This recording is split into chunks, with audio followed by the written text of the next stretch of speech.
12.3 비상계엄 사태 1년을 앞두고 정부가 헌법 존중, 정부 혁신 TF를 가동하면서 여야가 뜨겁게 맞붙고 있습니다. 정치권 주요 이슈 강성필 더불어민주당 부대변인, 김기은 국민의힘 미디어 대변인과 함께 짚어보겠습니다. 안녕하십니까? 안녕하세요. 안녕하세요.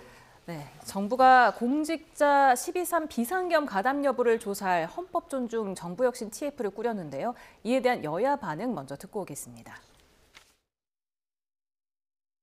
1980년 9월 전두환 신군부의 공직 정화 작업, 2017년 7월 문재인 정권의 적폐청산 TF를 능가하는 야만적인 정권의 공무원 줄세우기입니다. 국민의힘은 내란 사태 앞에서조차 공당으로서 최소한의 책임감도 없습니까? 내란몰이로 치부하는 것은 국민적 공분을 외면하는 행태입니다. 네, 국민의힘은 공무원 줄 세우기, 심지어 오늘 논평에서 공무원 전담 내란재판소라고 표현하면서 좀 비난의 목소리를 높였습니다. 민주당은 책임 규명을 위한 조치라고 했는데 어떻게 보셨나요, 대변인께서? 일단 공무원 줄 세우기라고 하는데 제가 과거에도 광역단체, 기초단체 다 시장, 구청장 바뀔 때 들어가서 일해봤거든요. 굳이 줄 세우기 안 해도 공무원들은 기본적으로 이 단체장, 그러니까 국정을 운영하는 이 수장의 어떤 철학에 어쨌든 수동적이든 관례적이든 움직이게 되어 있습니다. 그렇기 때문에 줄 세울 필요도 없는 문제라고 생각을 합니다. 다만 이제 문제는 뭐냐면 이 내란과 관련해 가지고 일종의 부역을 했는데 이 부역을 한 행위가 사실 형사적으로 처벌을 하기까지는 조금 미약한 부분이 있지만 그런다고 해서 그런 분들을 그냥 내버려 두는 것도 사실 조직 내부적으로는 갈등이 생길 수가 있습니다. 거기에 더 나아가지고 이런 분들이 혹여라도 현 정부에 지금 와서 태세전환하는 그런 모습을 보여가지고 승진이라도 하게 된다면 여기에 대해서는 조직 내부적으로 갈등이 더 커질 것이기 때문에 이건 짚고 넘어가야 된다. 그러니까 예를 들어서 이 대법원에는 안전관리관이라는 직위가 있습니다. 이게 뭐냐면 예비군을 관리하는 업무거든요. 이분이 예비역 군인입니다. 연봉이 한 1억 정도 된다고 하더라고요. 근데 이분이 9 to 6, 9시 출근해서 6시에 칼퇴하시는 분인데 이분이 계엄 날 밤 11시 넘어가지고 출근을 한 거예요. 그래가지고 연락을 받습니다. 뭘로? 유선으로. 그래가지고 이분이 대법원에서 긴급 회의가 있었을 때 대법원에 있는 간부들에게 지금 계엄사에서 인력 요청을 요청하고 있다고 보고를 하는 그런 역할을 했단 말이에요. 근데 어떻게 이분이 그 시간에 한밤중에 미리 알고 나와서 그런 연락을 받았을까 하는 의문이 있는 겁니다. 또 반면 외교부의 또 훌륭한 직원은 윤석열 정부에서 계엄의 정당성을 미국 정부와 당시 트럼프 당선인에게 알리기 위해서, 해명하기 위해서 문건을 준비대사에게 보내라고 합니다. 그런데 그 직원이 거부합니다. 난 이런 문건 보낼 수 없다. 그러니까 신상 필벌 차원에서 이런 조치가 필요하다는 것이지 그 위에 과도한 그런 형사적인 조치를 하자는 것은 아니다. 이렇게 보시면 될 것 같습니다. 네. 지금 제보자의 익명성을 철저히 보장한다 이렇게 밝혔는데 익명성에 또 기대서 악용하는 분도 계시지 않겠습니까? 그럼요. 이게 우리가 좀 근본적인 질문을 던져야 됩니다. 윤석열 당시 대통령이 계엄을 선포했습니다. 근데 계엄이 곧 내란인지 여부에 대해서는 지금 형사 재판 중입니다. 그렇다면 내란이 뭡니까? 사형 아니면 무기징역이잖아요. 그거 엄청난 일입니다. 그렇다면 일반 공무원이 지금 한덕수 당시 총리나 법무부 장관 같은 경우도 영장을 청구했다가 기각이 됐습니다. 그렇다면 그 밑에서 일했던 일반적인 공무원들에 대해서 이 내란과 관련됐다고 해서 뭔가 처벌을 하겠다. 그런데 이거 쉽게 말해서 조사할 수 있는 권한이 어디 있습니까? 그다음에 휴대전화를 볼 수 있는 권한이 어디 있습니까? 영장주의에 다 반하는 겁니다. 그러니까 분위기에 이렇게 좀 편승해서 사실상 손을 보겠다는 거거든요. 그렇다면 이건 법치가 아닌 겁니다. 우리가 문재인 정부 때 적폐청산위원회라는 게 있었습니다. 제가 KBS에 기자로 있었는데요. 그 당시에 진실과 미래위원회가 있었습니다. 근데 그 위원회 구성에 있어서 문제가 돼서 당시 KBS 사장이 유죄 판단을 받았습니다. 왜냐? 상대를 압박하기 위해서 이용했다는 부분이 있고 그 위원회를 구성하는 데 있어서 근로자들에 대해서 동의를 받지 못했다는 부분이 있습니다. 그러니까 지금은 분위기가 내란하니까 위축돼서 이거에 대해서 끌려 들어가는 상황이 있겠지만 차분하게 시간이 지났을 때 내가 그때 했던 행동이 완장을 차서 자기 동료들에 대해서 이렇게 일방적으로 했구나. 그렇게 후회할 수 있고 단순히 후회가 아니라 법적으로 이 자체가 처벌될 수 있음을 명심해야 됩니다. 네. 그 강 부대변인께도 여쭤보고 네. 싶은데요. 네. 지금 말씀해 주신 것처럼 휴대전화 문제가 사실 좀 문제가 되지 않습니까? 논란도 있었고 지금 진행 상황이 어떻습니까? 앞으로 어떤 방향으로 좀 진행하겠다는 걸까요? 일단 지금 뭐 국민의힘에서 주장하는 것처럼 뭐 휴대폰 뭐 감사하려는 거 아니냐, 잘못된 겁니다. 법에도 있지만 본인의 동의도 없이 영장도 없이 어떻게 휴대폰을 볼 수가 있겠습니까? 이거는 명백한 불법 행위이기 때문에 그런 일은 없습니다. 다만 우리의 어떤 공직 사회에는 모든 공공기관마다 청문감사관이 있습니다. 감사관실이 있는 것이고요. 그래서 이 감사관실에서 사실 이 내란 전에도 우리 공직사회에서는 제보라든지 어떤 투서라든지 어떤 잘못된 비위 내용이 먼저 1차적으로 조직 내에서 감지가 되면 이 감사를 해왔어요. 그럴 때 그때마다 휴대폰 다 이렇게 제출했냐? 그런 적 없습니다. 네. 본인의 진술 그리고 이 조직 내부의 진술을 통해 가지고 거의 대부분의 판단을 하는 것이고 그 이후에 이 사람 정말 조금 더 추가적인 조사가 필요할 것 같다라고 하면은 뭐 서울시로 보낸다든지 상급기관으로 아니면은 그때 이제 형사적으로 고발을 하는 것이지 이게 휴대폰을 까가지고 이 사람에 대해서 어떻게 뭐 형사처벌하는 이런 관계가 아니라는 점을 분명히 말씀드리고 거의 대부분이 이제 조직원들의 진술에 의해서 일정되고 공통된 의견이 있다면 그때 의심을 해보는 것이고 사실 내부망의 어떤 공무원이 서류로 말을 하는 거잖아요. 네. 그럼 예를 들어서 내란과 관련돼서 서류를 만들었다면 그 만든 사람이 누구의 지시를 받았는지 왜 만들었는지를 여쭤보는 것이지 만약 혹여 본인의 오해를 풀고 싶고 뭔가 좀 걱정이 돼서 저 이런 것이 있습니다라고 보여주면 모를까 먼저 휴대폰을 제출하게 하는 그런 일은 없을 것이다 이렇게 아시면 되겠습니다. 네. 지금 송원석 국민의힘 원내대표가 공무원 성실 행정 면책을 위한 김문기법을 추진하겠다 이렇게 밝혔는데 좀 설명해 주시겠습니까? 그건 사실상 정권이 바뀌면 그 정부의 어떤 국정 철학이라는 게 있을 수 있습니다. 그렇다면 정무적인 판단을 위해서 어떤 정책을 만들겠죠. 그런데 정권이 바뀌고 나서 너 왜 그런 정책을 했어? 그거 적폐 아니야? 이런 식으로 몰아가면 공무원들 입장에서는 본인이 성실하게 일할 수 있는 게 아니지 않습니까? 사실상 공무원 줄 세우기라는 그런 악습을 끊어내기 위해서 이런 얘기를 한 거고요. 사실 공무원이라는 부분, 공무원들 입장에서는 굉장히 지금의 상황이 무섭습니다. 왜냐하면 지금 우리 강성필 대변인께서도 말씀하셨지만 부역이라는 말씀을 하셨잖아요. 네. 그 부역이라는 단어가 가지는 게 어떤 거냐면 전쟁이 났을 때 적에게 어떻게 보면 도움을 주는 게 부역입니다. 그러니까 결국 공무원 사회에 있어서의 어떤 부역이냐 아니냐 저는 그렇게 바라보는 그 시각에 대해서 좀 경계를 해야 되는데 안타깝게도 최민희 의원 같은 경우 방통위를 항의 방문하러 갔을 때 윤석열 정부 때였습니다. 그때 김홍일 당시 방송통신위원장 면담이 이루어지지 않으니까 뭐라고 표현을 했냐면 최 통신위원장과 더불어 여기 있는 공무원 관련해서 부역하고 있는 공무원 사실상 가만두지 않겠다 이런 식으로 말씀을 하셨거든요. 그러니까 결국 집권을 했습니다. 그리고 또 무시무시한 내란 프레임을 통해 가지고 이 사람들을 들춰본다고 하는데 휴대전화 관련해서 안 내면 된다 그게 아니고요. 내지 않으면 어떻게 하느냐? 징계할 수 있다는 내용이 있습니다. 그러면 쉽게 말해서 너 죽을래? 아니면 때려서 죽을 때까지 맞을래? 이 둘 중에 하나를 선택하라는 거거든요. 그래서 여기 누구도 휴대전화 관련해서 그냥 이렇게 보여줄 사람이 누가 있겠습니까? 이재명 대통령께서도 2016년에 이런 말씀을 하시지 않았습니까?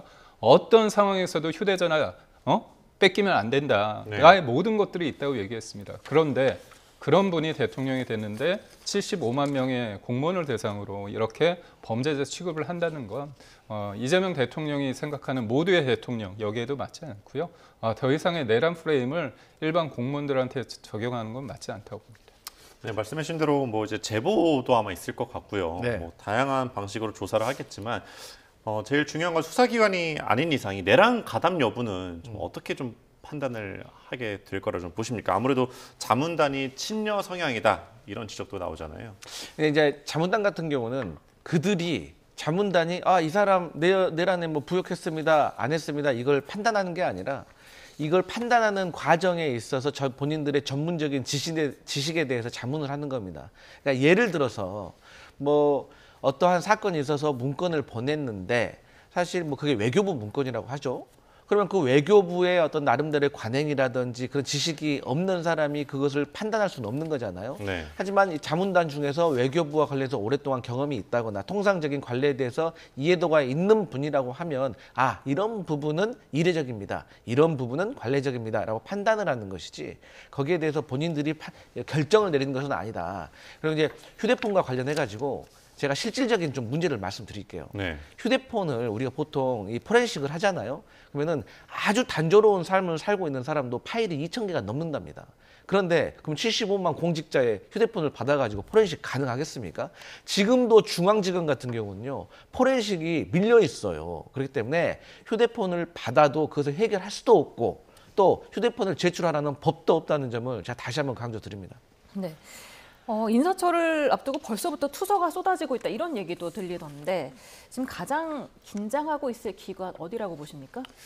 아무래도 뭐 국방부 같은 경우 그다음에 또 법무부 같은 경우 아니겠습니까? 그런데 저는 이게 일반적으로 보면 49개 행정기관을 대상으로 한다고 하지만 전 또 다른 형태의 TF가 꾸려진다고 봅니다. 공기업도 그렇고 일반 어떤 관련된 정부와 관련된 쪽에서도 이른바 감찰이라는 이유로 이런 걸 다 들여다볼 거라고 봅니다. 그렇게 해서 무서운 거죠. 그러니까 이게 나는 해당이 안 된다? 그게 아닙니다. 아니 어떤 사람이 익명으로 투서를 했습니다. 근데 나는 그거에 대해서 해명을 해야 되잖아요. 내가 나쁜 짓을 하지 않았는데 그거를 안 했다고 해명하게 되는 과정 속에서 증명을 해야 되는 거 아닙니까? 그러면 당연히 조사하는 쪽에서 휴대전화 그날 보여달라는 거잖아요. 근데 사람인지라 내 개인적인 상황에 대해서 설명을 할 수밖에 없는 상황이 도래가 되는 겁니다. 그러면 문제가 있건 없건 떠나서 위축이 될 수밖에 없고요. 이거는 강력한 시그널입니다. 문제가 있고 좀 인사철을 앞두고 있다 보면 문제가 있는 사람에 대해서는 내가 여기에서는 이거에 대해서 징계를 안 하더라도 속된 말로 이재명 대통령에 대해서 좀 부정적으로 얘기를 했거나 윤석열 대통령에 대해서 칭찬을 했다는 그런 투서가 있을 때 그 소위 말해서 인사를 담당하는 사람 머릿속에는 그게 각인되는 거죠. 그럼 차후에 이 사람들에 대해서 편견을 가질 수밖에 없는 겁니다. 그러니까 누구나 생각할 수 있고 누구나 표현의 자유가 있는데 그런 것들을 위축시킨다. 이거는 굉장히 위험한 생각이고요. 그리고 이런 상황을 경험한 사람 입장에서 일을 제대로 할 수 있을까요?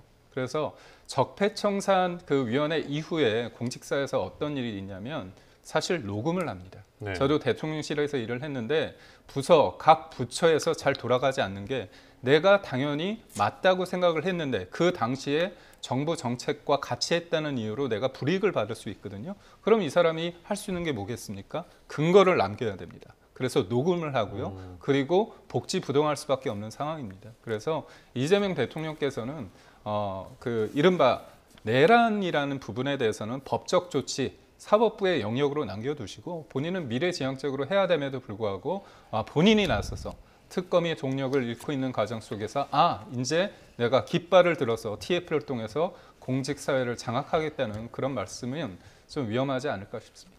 네, 이제 민주당 이야기도 나눠보겠습니다. 정청래 대표가 전당원 1인 1표제 여론조사 결과를 두고 압도적 찬성을 보여줬다. 이렇게 긍정적으로 평가를 했어요. 뭐 거스를 수 없는 대세라고까지 얘기를 했는데 어떻게 보셨나요? 일단 이제 우리 대한민국에서 이제 공직선거, 하여튼 뭐 중요한 선거들은 다 1인 1표입니다. 그렇죠. 근데 이제 당내 선거라든지 정책을 결정한다든지 그런 내용이 있을 때 사실 이제 그동안 정당사에서는 어떤 표의 등가성에 대해서 조금 차별을 뒀었죠. 그 이유는 뭐냐면 뭐 국민의힘도 마찬가지고 저희 민주당도 마찬가지고 다 각자의 열세 지역이 있는 겁니다. 그렇기 때문에 그 열세 지역에는 당연히 저희 당원의 수가 부족하겠죠. 그러면 당원의 수가 많은 곳에 의사가 아무래도 반영이 될 가능성이 매우 높기 때문에 저희 정당에서는 지금까지는 이 표의 등가성을 좀 차별을 뒀던 것입니다. 그런데 이제 민주당 같은 경우도 이제 당원이 140만이 넘는 그런 이제 큰 정당이 되다 보니까 아무래도 이제 당원들 한 명 한 명의 의견만 수렴한다고 하더라도 그게 140만 이상의 어떤 그 여론이라든지 민심이라든지 당심을 우리가 파악할 수 있기 때문에 이제 시대 흐름에 따라서 1인 1표로 가는 것이 맞지 않겠냐라고 해서 사실 이거와 관련된 이제 문제들은 토론들이 상당히 오래전부터 있었고 과거 이재명 대표 시절부터 뭐 대충 한 60대 1의 비율을 20대 1 이하 뭐 구체적으로 뭐 17대 1이라고도 하더라고요. 이 표의 등가성을 이제 좀 조정을 했습니다. 그런데 정청래 당대표가 전당대회 출마하면서 본인의 그 어떤 공약 중에 하나가 이제 표의 등가성을 일치시키겠다. 1대1 비율로 만들겠다. 확 줄인 거잖아요. 네, 그렇기 때문에 뭐 본인의 공약을 지키는 것이고 어떠한 어떤 정책과 결정도 다 빛과 그림자가 있다고 생각하는데 시대의 큰 흐름에 있어서는 1인 1표가 맞다. 이렇게 생각하시면 될 것 같습니다. 네, 이에 대해서 같은 당 이현주 최고위원이 네. 졸속 강행이라면서 공개히 비판했는데 이게 지금 투표권 있는 당원 중에 16.8%가 참여를 했고 그중에서 86.8%가 찬성한 걸 두고서 지금 압도적인 찬성이라고 표현한 데 대해서 이현주 의원은 만약에 중요한 투표였다면 당원 당규상 정족수인 권리당원 100분의 30에 미달해서 투표가 불성립했을 거다. 이렇게 개정안을 밀어붙이는 건 어불성설이다. 이렇게 의혹을 제기했네요. 제가 볼 때는 이제 박수현 수석 대변인이 평가를 하기에 이게 굉장히 잘 됐다 그렇게 말씀하셨는데 앵커께서 말씀하신 것처럼 찬성은 86이지만 참여한 분이 16%라면 이거는 관심이 없는 거고 제가 볼 때는 조직적으로 이거에 대해서 반대 입장을 보였다고 봅니다. 근데 다만 이게 정청래 당대표에 대해서 일방적으로 제가 비판하기에는 좀 한계가 명확한 게요. 이재명 대통령이 당시 2023년 당대표 시절에 당원 당규를 바꿉니다. 원래 60대 1이었습니다. 대의원 한 표가 권리당원의 60표의 효과 이런 식으로 저희가 표 계산을 했는데 본인이 당대표 시절에 이거를 1대 17로 바꿉니다. 그 과정 속에서 이루어진 게 비명 횡사, 친명 횡재라는 어떤 총선의 그런 공천이 이루어졌고요. 공천에서 선거에서 이긴 다음에 본인이 당대표를 연임하는 데 있어서 권리당원, 이른바 개딸들의 어떤 지지가 압도적인 그 지지가 본인의 대통령이 되는 것까지 그런 토대를 만들었습니다. 그렇기 때문에 그때도 얘기했던 게 당원들이 굉장히 중요하다고 했습니다. 그런데 정청래 당대표 입장에서는 저번 전당대회 때 권리당원에서는 압도적이었는데 대의원에서는 좀 졌습니다. 심지어 그 당시에 후보였던 박찬대 의원 같은 경우는 현역 의원이 150명 이상이 지지했는데도 불구하고 졌거든요. 그런데 이번에 대의원과 권리당원의 표가 1대1로 됩니다. 그러면 내년도에 있을 당대표 선거에서 전당대회에서 압도적으로 정청래 지금의 대표가 이길 가능성이 크다는 거죠. 그렇기 때문에 지금의 이재명 대통령을 지지하는 쪽 입장에서는 이거에 대해서 문제가 있다고 볼 수밖에 없습니다. 그래서 제가 볼 때는 조직적으로 이 투표율을 낮추기 위해서 사실상 반대 입장을 했는데 당원 주권 시대라고 말을 했는데 그거에 대해서 반대를 공개적으로 하기는 좀 궁색하거든요. 그렇게 해서 투표에 임하지 않는 방식으로 본인들의 입장을 냈는데 그렇지만 이거는 어쩔 수 없습니다. 이런 방향으로 가고 제가 한 말씀만 더 붙이자면 결국은 강성 지지자들, 개딸들의 목소리가 굉장히 커질 수밖에 없다. 그리고 이재명 대통령의 그립감은 상대적으로 떨어질 수밖에 없다고 봅니다. 그런데 제가 좀 반론을 드려야 되는 게 아니 1대1로 가는데 어떻게 강성 지지자들의 목소리가 커질 수가 있습니까? 20대 1, 60대 1로 가야지 강성의 목소리가 커지는 거죠. 그리고 국민의힘 같은 경우도 지금 거의 1대1로 제가 하고 있는 걸로 알고 있거든요. 그렇기 때문에 국민의힘은 여기에 대해서 비판할 그런 의미가 없다고 봐요. 본인들도 1대1 하면서 왜 우리 1대1 한다고 하니까 그걸 비판하는 거죠. 두 번째, 실제로 사실 이 대의원 표가 많다, 등가성이 많다는 거잖아요. 네. 근데 대의원은 우리가 정당 활동을 하면 알겠지만 그 지역위원장이 사실 대의원을 선정하는 과정에서 개입을 하고 있기 때문에 사실상 현역 국회의원 지역위원장이 대의원들을 거느리고 있고 영향을 주고 있기 때문에 사실 현역 의원들의 어떤 표의 등가성은 쉽게 말하면 1000대 1도 될 수가 있어요. 그렇기 때문에 이걸 1대1로 하는 것이고 마지막으로 조직적으로 반대를 해서 투표율이 낮았다. 저희 민주당의 요즘 분위기는 반대하면 적극적으로 반대표를 행사합니다. 그렇기 때문에 좀 투표율이 낮은 건 아쉽지만 이게 적극적으로 당내에서 반대가 있었다는 것은 아니다. 다만 이제 이현주 최고위원께서 지적하는 부분은 어떤 부분이 있냐면 예를 들어서 이제 정책 대의원, 뭐 노동 대의원 이런 분들도 실상 이제 좀 의미가 없어질 수가 있거든요. 네. 그래서 이제 이런 분들도 사실상 대의원이 아니라 그냥 권리당원과 비슷해지기 때문에 이런 점에 있어서 조금 우려가 있었던 것이 아닌가 저는 그렇게 알고 있습니다. 네. 김 대변인께서 그럼 보시기에 국민의힘도 뭐 이제 등가성이 이제 뭐 똑같이 1대1로 한다고 하면은 그래도 그런 어떤 장단점이 있을 거 아니에요? 그러니까 이게 권리당원 표가 대의원과 1대1이 되면 당연히 강성 지지자들, 개딸들 중에 대의원이 많지 않거든요. 그렇기 때문에 당연히 강성 지지자들의 목소리가 클 수 있고 저희가 대의원이 이른바 저희는 책임당원이라고 불립니다. 권리당원을. 그랬을 때 1대1로 하느냐 그거는 선거를 앞두고 예를 들어서 전당대회가 있을 때 어떻게 비율을 구성하느냐 그리고 지방선거 앞서서 경선을 할 때 어떻게 구성하느냐는 아직 저희가 구체적인 내용이 나오지 않았습니다. 그렇기 때문에 지금의 민주당의 흐름하고 우리하고 같다고 볼 수는 없고요. 다만 국민의힘의 어떤 책임 당원과 이른바 민주당에서 말하는 용어 자체가 개혁의 딸들이라고 해서 개딸들이고 이런 것들이 지금 표면화되는 부분이 뭡니까? 왜 원내대표의 말이나 다른 사람들의 대통령의 어떤 그런 흐름보다도 굉장히 적극적으로 강성 지지자들에게 호소하는 그런 사람들의 목소리가 크냐? 그거 봤을 때는 당연히 강성 지지자, 개딸들에 의해서 당이 좌지우지 되는 부분이 있기 때문에 특히나 앞으로의 어떤 지방선거의 공천권에 있어서 대통령이 영향보다는 결국은 지지자들, 강성 지지자들, 개딸들에 의해서 휘둘릴 수밖에 없는 구조적 한계가 있다. 그런 측면에서 봤을 때는 저는 민주당의 고민이 여기 있다고 봅니다. 각 당의 상황이 좀 결이 네. 다르다는 말씀이시죠? 네, 지금 이현주 의원이 과반에 가까운 상당수 최고위원이 우려를 표하고 수기를 원했음에도 강행, 졸속 혹은 즉흥적으로 추진된 부분에 대해 유감스러운 점이 많다고 했는데 실제로 이렇게 상당수 최고위원들이 우려를 했는지 그리고 만약에 이게 사실이라면 정청래 대표는 왜 이런 비판을 감수하고도 이거를 강행한 건지 좀 궁금합니다.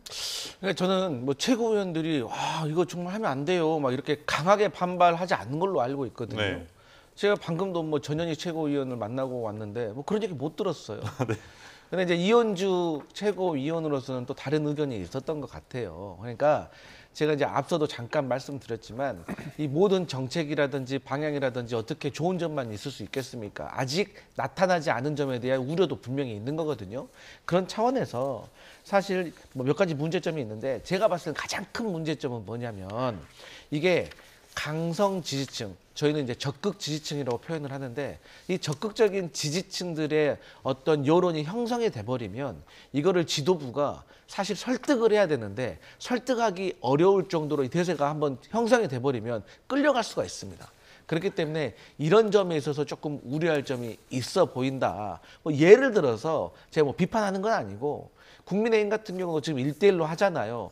예를 들어서 지금 장동혁 대표 같은 경우도 사실상 이 당대표를 하기에는 사실 가능성이 좀 낮았던 분인데 이분이 어쨌든 이 강성 지지층에 어떤 호소하고 그 호소하는 지점이 어필이 됐기 때문에 강성 지지층의 적극적인 투표 행위로 인해서 이 장동혁 대표도 당대표로 선출이 된 바가 있어서 저희도 이제 사실 아무래도 이제 적극적인 지지층들의 여론이 한번 형성됐는데 그 여론이 형성된 게 혹여라도 좋은 방향이 아니라 잘못된 방향이라면 이걸 지도부가 어떻게 컨트롤하느냐에 대한 숙제가 있다 이런 말씀 드립니다. 네. 그 하나만 더 여쭤보면 이번에 그 민주당 내부 잡음 또 다른 잡음이긴 한데요.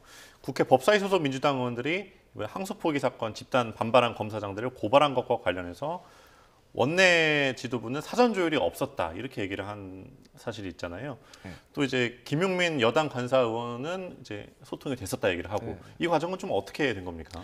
이제 제가 알기로는 이 원내 지도부와 이 법사위 위원들 간에 협의 다 있었습니다. 어떻게 없을 수가 있겠어요. 다만 이게 이제 의견의 합치를 보지 못했다고 저는 생각을 해요.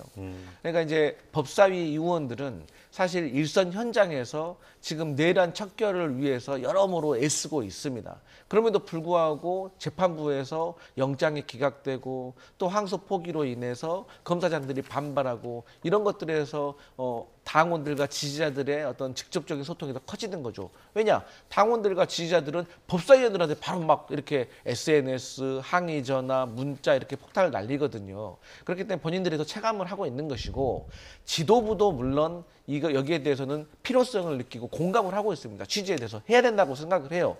다만 지금까지 대통령이 해외 순방을 나가 있었을 때 당에서 이 국내 정치적인 문제로 이 이슈가 커져가지고 대통령의 성과가 조금 빗발했던 그런 면들이 있었잖아요. 그렇기 때문에 이제 이 지도부로서는 조금 더 완급 조절을 하자라는 그런 의견이었는데 법사위원으로서는 또 판단했을 때 이것은 지금 타이밍이 맞다라고 판단을 한 것이기 때문에 사실 이것은 서로 각자의 서 있는 위치가 달라서 보는 것도 다르기 때문에 그런 상황이 벌어진 것이고 어쨌든 지도부나 법사위원이나 당원이나 지지자들 모두 이런 검사장들의 잘못된 행동에 대해서는 징계해야 된다는 의견을 일치하고 있다. 이렇게 보시면 될 것 같습니다. 네.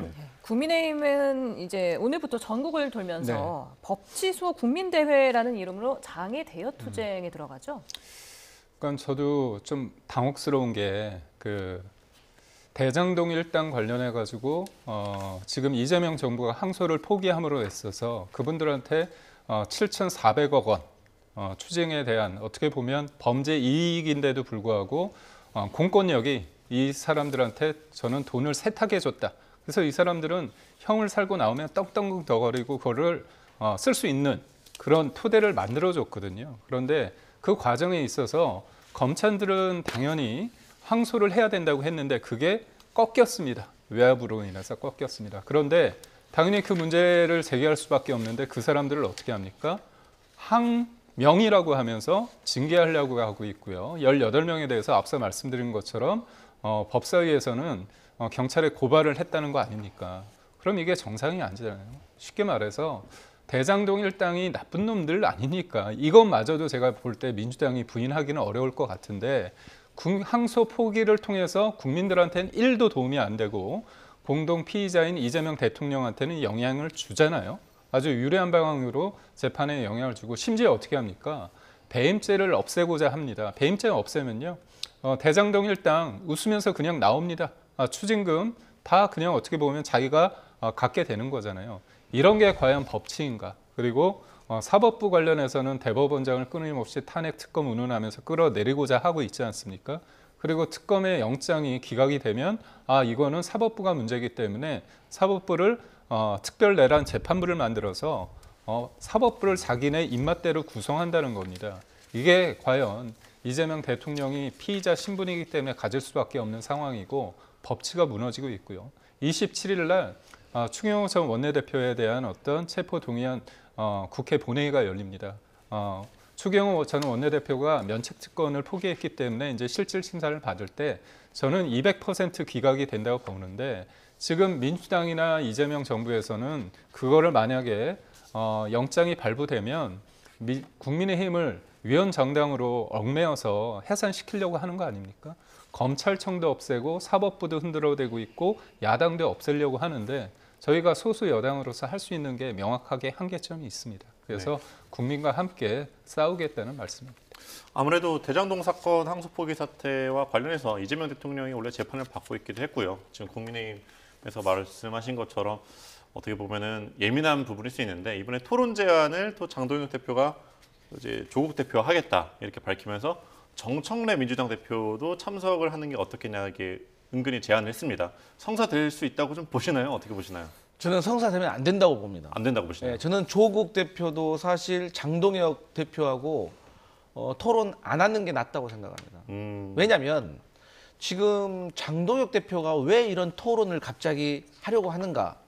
당 내에서 지금 몰려 있어서 그래요. 지금 리더십이 전혀 살고 있지가 않아요. 그렇기 때문에 리더십을 세우기 위해서 자꾸 장애 집회를 통해 가지고 당원들과 어떤 당내 세력을 결집시키려고 하는 것이고 그 과정 속에서 이슈가 있어야 되는데 그 이슈를 대장동 항소 포기로 잡았습니다.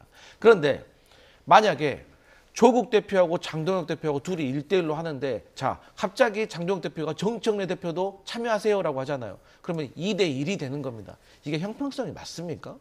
정청래 여당 대표가 참여하는 그 순간부터 이 판이 커지는 건데 네. 여당의 대표가 또 야당의 그 대표를 상대로 2대1로 싸운다? 이거 맞지가 않아요. 그러면 어떻게 될까요? 이준석 개혁신당 대표도 참전할 겁니다. 그래야 2대2가 맞는 거 아니에요. 그럼 이 자체로 국민들의 이목을 끌게 될 건데 장동혁 대표가 노리는 건 이것이다. 그래서 우리가 장동혁 대표가 당내에서 몰려있는 상황에서 그걸 돌파하기 위한 하나의 아젠다로 이 토론을 하자는데 우리가 판을 깔아줄 필요가 없다라는 것이 제 생각인 것이고, 마지막으로 지금 국민의힘에서 자꾸 7,800억이 범죄 수익이라고 주장을 하고 있는데, 1번 저희 민주당은 이 대장동 일당 다 처벌받아야 된다. 2번 범죄 수익은 다 한 푼도 빼지 않고 환수해야 된다. 하지만 7,800억이라는 것은 호도하고 있는 것이다. 왜? 액수가 커질수록 뭐가 나빠 보이잖아요. 그런데 제대로 알고 보면은 재판부가 5대5라고 했어요. 그러니까 7,800억이 아니에요. 네. 정확히 따지면 5,900억이에요. 그러니까 6천억 잡고 3천억은 성남시, 3천억은 대장동 일당에 가져가는 거예요. 그러면 재판부는 왜 5대5라고 주장하고 있고 검찰은 70% 7대3이라고 주장하냐? 김만배가 이 대장동 일당에 가져간 수익의 40%가 자기 돈이라고 했고 거기에 절반을 유동규에게 넘겨준다고 했어요. 그걸 역산을 하게 되면 5,900억이 나오는 겁니다. 7,800억이라고 따지잖아요. 그러면 대장동 일당의 초기에 땅을 매입하기 위해서 투자를 받았습니다. 누구한테? 채태원 SK 회장의 동생 최기원 씨한테. 그러면 이 사람은 200억, 300억 두 번 투자해가지고 500억 투자해가지고 500억 벌었거든요. 그러면 이 사람은 정당하게 투자해서 지분 얻었는데 그것까지 다 회수해야겠네요? 그건 아니지 않고 공산당입니까? 그래서 대장동 일당의 범죄 수익을 환수하는 것은 예금보험공사에서 또 하고 있습니다. 왜? 대장동 일당의 초기에 토지를 매입할 때 부산저축은행에서 PF 대출을 받았어요. 근데 이것도 불법적으로 조우영이라는 사람, 부산저축은행 회장의 처남을 통해 가지고 남욱이 같이 받은 거예요. 여기에 대해서 예금보험공사가 이미 1,000억 원을 추징을 했고 나머지 2,960원도 추징할 겁니다. 네. 장동혁 국민의힘 대표는 어제 김영삼 전 대통령 10주기 추모식에 참석을 해서 단결을 외쳤었는데 지금 당내에서는 12.3 비상계엄 1주년을 앞둔 상황에서 비상계엄에 대한 사과 혹은 윤 전 대통령과의 절연을 좀 요구하는 목소리가 있지 않습니까? 장 대표 어떤 선택을 할까요? 다양한 목소리에 대해서 경청을 할 겁니다. 그리고 12월 3일이 계엄 관련해서 1주년도 되지만 장동혁 대표가 된 지 100일째 되는 날로 제가 알고 있습니다. 그래서 여러 가지 얘기를 듣고 있고 앞으로 어떻게 해야 될 부분이 있는데 그런 것 같아요.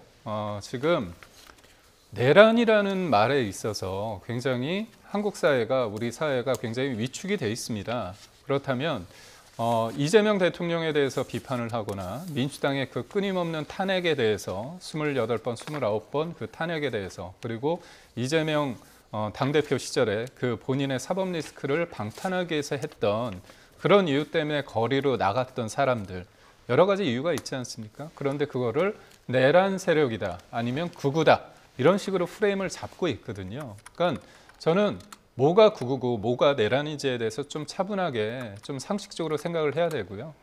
저는 그게 일종의 토론 문화라고 봅니다. 지금 대장동 관련해서 우리 강필성 대변인께서 굉장히 그쪽의 범죄 수익이 적다 말씀을 하시는데요.